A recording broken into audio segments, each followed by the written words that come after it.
Ano yon? Napakaliwanag at tila may apoy na humahaba sa langit. Hindi ko akalain na makakakita ako ng ganito kagandang penomeno sa ating kalangitan ngayong araw na ito. Ano nga ba talaga ang nakita natin? Ang nasaksihan natin ay isang rocket habang umaakyat ito sa napakataas na bahagi ng atmosfera at talagang nakakamangha ang nakita natin. Naglalabas ito ng malakas na usok at liwanag, ito ang tinatawag na rocket plume. Sa taas na yon, kahit gabi na sa Pilipinas, tinatamaan pa rin ng sikat ng araw ang usok ng rocket.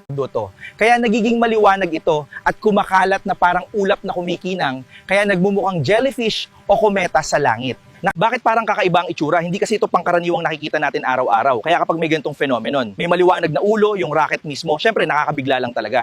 May mahaba at kumakalat na buntot at parang gumagalaw ng tahimik sa langit. Syempre napapaisip tayo na baka hindi ito normal. Pero sa totoo lang, ito ay purong science at technology. Bakit hanggang Pilipinas kita? Kahit sa ibang bansa inilunsad ang rocket, posible pa rin natin itong makita dahil nasa sobrang taas na altitude na to, malawak ang sakop ng liwanag nito.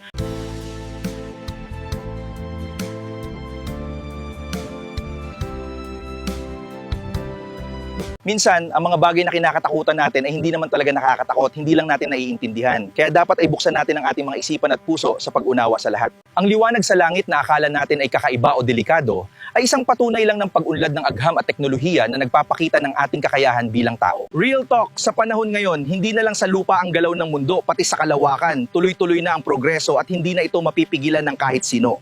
Kaya sa susunod na may makita kang kakaiba sa langit, huwag agad matakot. Baka rocket lang yan.